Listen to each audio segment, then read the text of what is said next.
Testing.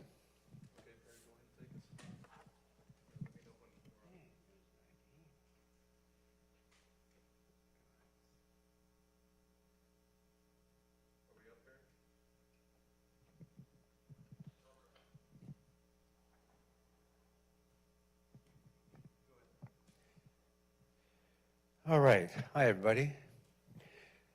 Been a while since we had a press avail, so it's good to see you guys. All right. Well, we scheduled a press conference today to share some updates with the media about what to expect in HISD in 2025. It's a new year, new semester. So we'll get to that shortly. But before I go into those updates, I want to share some information that I shared with families this morning on HISD Now. That's our new direct-to-family source of information, and you may have heard some of that this morning. So during the preparation for the December board meeting, it was discovered that there had been a breakdown in our purchasing review process, and the team that reviews projects and purchases incorrectly believed that purchases affiliated with purchasing cooperatives did not require board approval. And as a result, projects secured through purchasing cooperatives were not submitted to the board. To be clear, there are many steps to purchasing process, especially cooperative purchases, and they were completed correctly, except for the fact that they did not receive board approval of that step. So each purchase went through all necessary procurement procedures and were disclosed on quarterly reports to the board. However, because these were projects procured from a purchasing cooperative, they required additional board approval, and we did not submit them to the board for that approval prior to paying for goods and services as we should have done. Now, no laws were broken, and each of the projects for the goods and services that the district had were previously budgeted, and the board had approved that budget. I believe this was a good faith error. Nevertheless, it was an error and it must be rectified. The board had directed our external, this is prior to the winter break, the board had directed our external auditor to review these projects and purchases, and the auditor determined that there was no violation of procurement requirements and that purchases were within approved budgeted amounts. And again, we didn't go over those budget line items. So again, this was a good faith error. There was no malintent.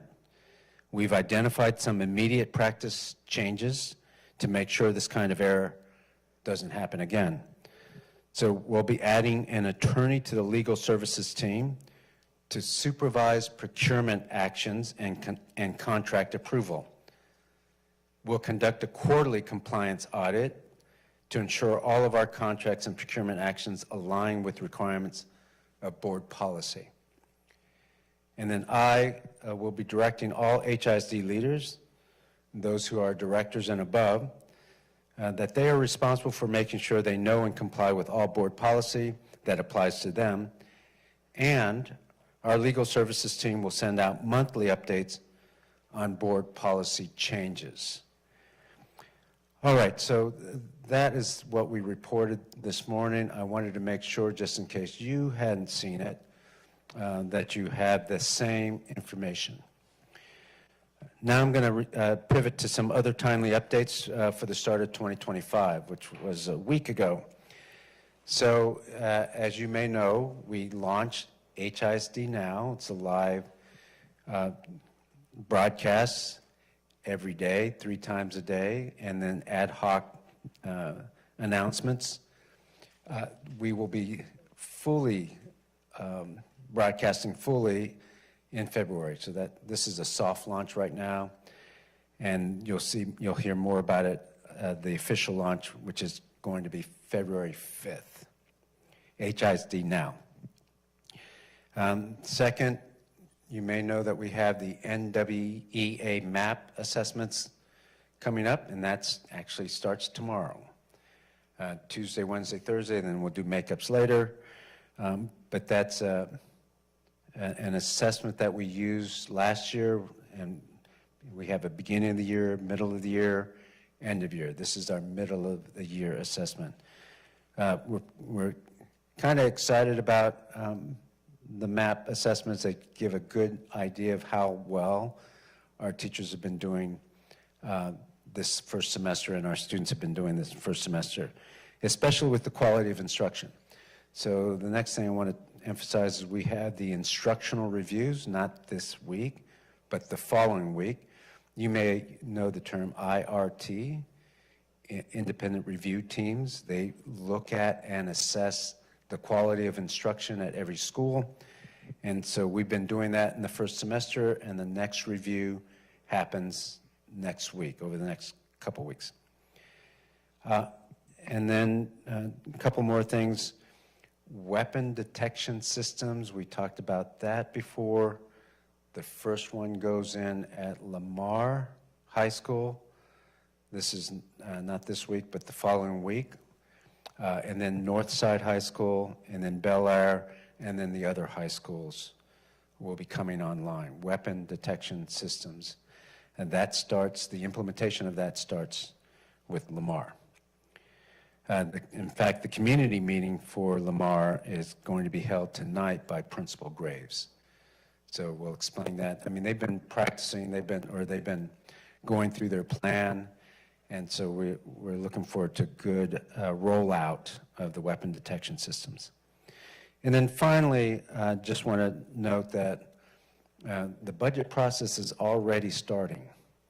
How we do the budget, the methodology and the assumptions, we've been briefing the board, and there'll be a series of workshops that the board has this year on the budget process. You know, the budget has to be submitted to the state in June, so we'll meet that deadline, of course, but in the meantime, we'll have several workshops.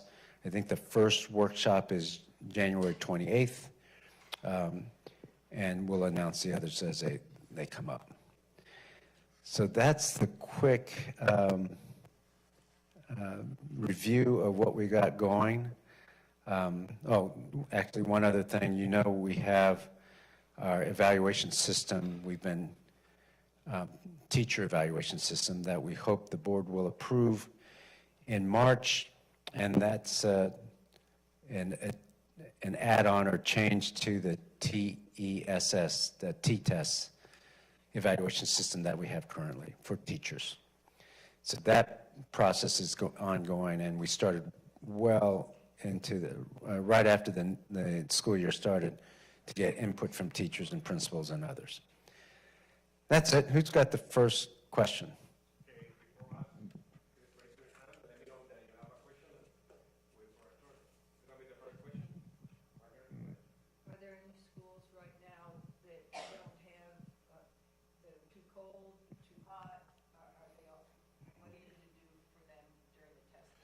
Yeah, thanks for asking. First of all, you know, last week was a little cooler. Luckily, there was no freezing temperatures.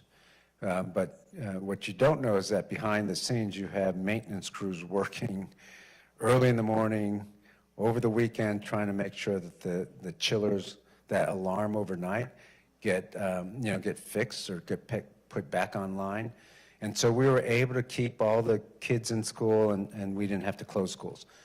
Looks like this week it's a little warmer than last week, so we feel pretty comfortable with that.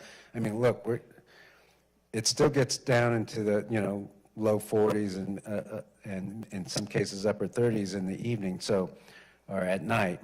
So we're still going to have chillers go down, and hopefully, Margaret, it won't be as bad as last year where we had a number of cool classrooms and some kids were taking their exams in their coats. We don't think that'll be the case this year. So that's what we're hopeful for.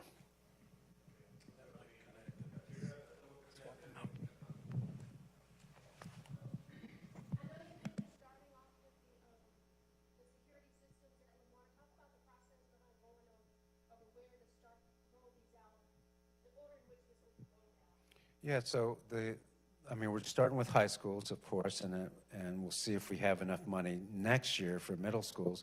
But for high schools, we started with the schools where we have already found weapons this year. And you already know that we had found weapons in Lamar, Northside, Bel Air. And so those are the schools we're starting with, especially Lamar. It's a really big school, several entrances, so we're consolidating entrances, and hopefully this is just one added layer of safety. Now, I'm going to say again, this is not a cure-all, right? Weapon detection systems are, doesn't mean you won't have guns in the schools, but this is one more layer, and we're being prudent and having these weapon detection systems placed in our schools. No, these are the ones with the towers. They're not like your typical airport security framing. They're less obtrusive.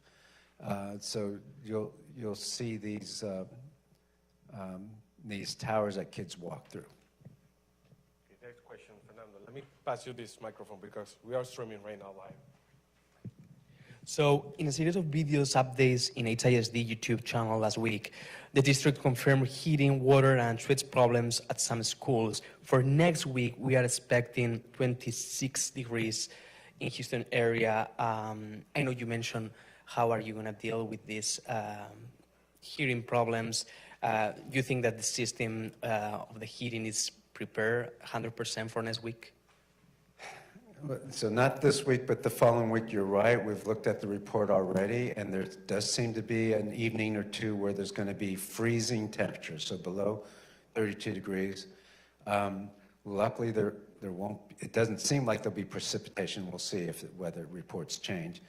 But I gotta tell you, we're going to be fighting the heating wars all winter.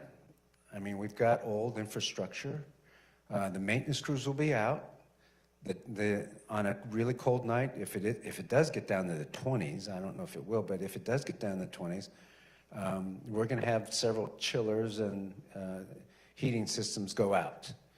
And then we'll try to get them online as fast as possible. And the maintenance crews will be out at 4, 5 in the morning, checking any heating system that we call alarmed. They're offline. They alarm, and we go out and check it out. So some of it is patchwork, but they've been doing a great job so far. So my hope is that we'll keep all the schools open.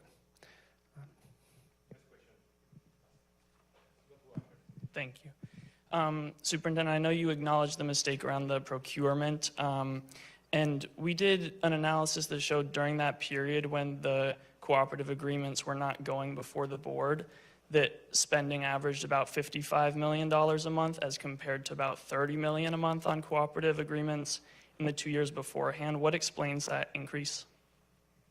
Yeah, I don't know. I know that we have a $2.2 billion budget, so we do a lot of procurements. Usually there's more procurements in the first semester than there are in the rest of the year. So I don't know the answer to your question. I know that we didn't do anything unusual with regard to procurement. So first semester, more expenditures than the second part of the year. Marlene? Hi, Superintendent. We're hearing from parents that they're afraid of sending their kids to school because of the deportation plans from our next president, and also they're feeling anxiety, they're having fears, the students in general. What's the message from HISD to all the parents who are thinking not to send their kids to school? And also, how are the teachers handling the situation with their students having fear and anxiety with deportation? Yeah, I mean, that's a great question. And you have to remember back 8 years ago, similar fears, most of them unfounded. I'm not saying that fears aren't serious. I mean, there's concern out there, I know that. Here's my message to our students and families. My job is to educate every kid who's enrolled. And that's what we're going to do. We don't check for documentation. We check to see if they're enrolled in the school, and we will if they're enrolled, we will educate them.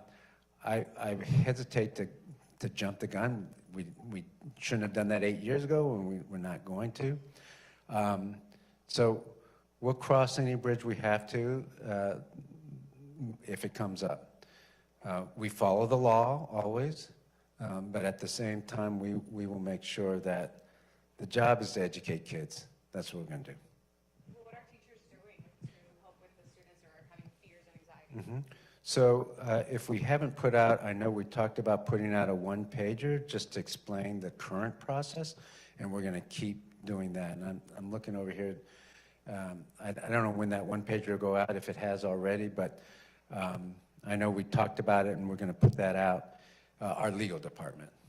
And so we're going to keep following the same process. That will help the teachers explain to kids, look, you're safe in this school.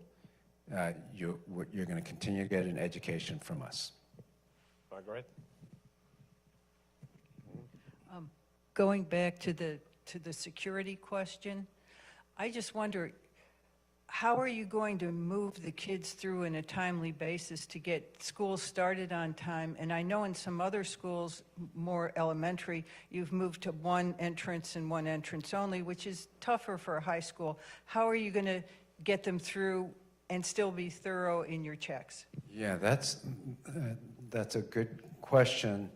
The answer is what we have is not your normal security process. These are your new type of security weapon detection system where you can get 600 kids going through those towers in just a matter of 30 minutes or so. And so if you have a school like Lamar, you need several towers. In fact, they have seven sets of towers. And they've been practicing. This is why it's taken a while. They're practicing, they're making sure they have a plan for it, and they've reduced their entrances to 2 instead of 5. Because we do know that the more entrances you have, the less secure a building is. So single point of entry is what we try to do. Lamar is so big, we have to have a couple. And most of the other schools are getting down to 1 or 2. So these allow you to move kids a lot quicker than in the past. Following up on the question about deportations, there have been reports that the Trump administration is considering ending the policy of sanctuary areas around schools, so no deportation around schools. Has HISD issued any directives to principals about what to do if immigration agents show up at school? So we have our one-pager. We have our processes that are in place right now. And so I don't want to speculate on any, what might happen. We'll cross that bridge when we get here. Right now, we're following the processes that we've always followed. Any other question? Troy, can you pass from the side? Hi. We contacted HISD Communications last week because we had received some information about a rodent problem at Lanier Middle School.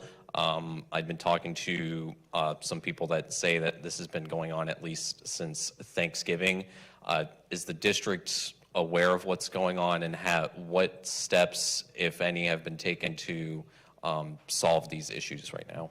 Yeah, so yes, we are aware, and Lanier did have some problems, and the maintenance team is on it and doing what they can to ensure that we have pest control procedures in place. And so that's happening, and they're encouraging any school that sees anything like that to call the maintenance department, and they'll get on it. Has the district informed parents about this, and is there any health concern for either students or staff? We've heard, that there's been, dead rodents and also some droppings in the classrooms themselves. Any concerns at all from the district about that? No, I think those are the reports we heard. It's been investigated, that the maintenance department is on top of it, and so I don't think any. I'm not sure whether the school has reported that incident to the parents. We can get back to you whether a letter went out to parents. Regarding the procurement thing again, I know that you said that it was a mistake that those didn't go before board policy, but it did, persist for about 16 months. Has any employee of the district been either disciplined or fired in response to this issue? Yeah, so, the procurement team and the procurement processes are very complex. And yes, it's a mistake, and we need to correct it, which we're going to do. I think having the external auditors, not our own auditors, but external auditors do it quarterly would prevent things like this, but also having legal counsel helping out with procurement as well. And so in this case, no violation of law, procurement process is followed, everything recorded. So all the steps followed. No harm to the district financially, no money lost, no contracts not following the procurement process. So we'll look at this, we're going to look at the entire system. We'll take appropriate action if we need to. But no one disciplined or fired yet? Not yet. I just wanted to ask about the railroads. I know Representative Garcia announced a study. I don't know if the district is working with her on that, or if the district is doing its own studies or work to try to improve safety at rail crossings.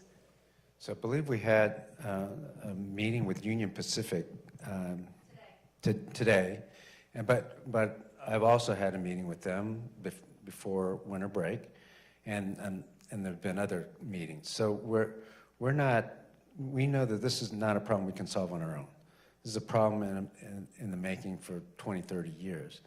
It's a city with railroads, and we have 118 schools impacted by that fact. And so it's a multi-agency problem to solve, and I know the mayor is interested in helping out. Congress people are interested in helping out, and Union Pacific is also interested in helping out. So we are working with them to see if we can get more than just the Milby overpass, but maybe 8 other schools that are most impacted by railroads. So we're in conversations. I don't want to give the impression this will be solved overnight. It's 3 decades of people worrying about this, and so but we're moving on this. We're acting on this. Yeah, going back to the weapons detection systems. I wanted to know more about staffing. I know you guys said that there would be police officers there in case there was a safety threat, but is it going to be administrators, teachers, staffing the stations? And then on the funding piece, how much is this costing the district, and then where is the funding coming from? So the staffing is an issue, and every school has their own solution, but it has to be staffed, first of all, by an adult, of course, and an employee of the district. So schools will use, in a rotating schedule or something, teachers, office managers, learning coaches. However, we also need, a police force there, our HISD police, to be there just in case something is found, and then they take over. So staffing will be a school-by-school issue, and that's why we're doing the drills, we're doing the plans, going over their plans to see how they will be staffed, because you just can't have those without staffing. As far as the costs, it'll run over this year and probably next year, mostly grant funded. Okay. Superintendent, I said two last questions, but can you address one more? So about the weapons detection system, you say that we will start with Lamar, Bel Air, other schools, but what's the plan? How many schools will be affected? Like all of them, or those that has been reporting more incidents? Thanks for asking. Yes, it's going to be all of our high schools, and then That's it for now. And we're going to make a determination after we do our budgeting process whether or not we can expand to middle schools. But by the end of this year, you should see weapon detection systems, end of the school year, you should see weapon detection systems in all of our high schools.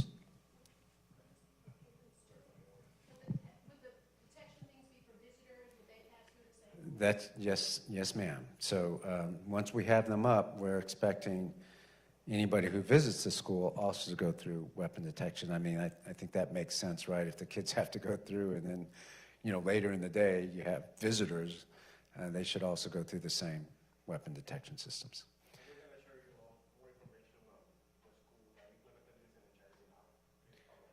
Thank you, everybody.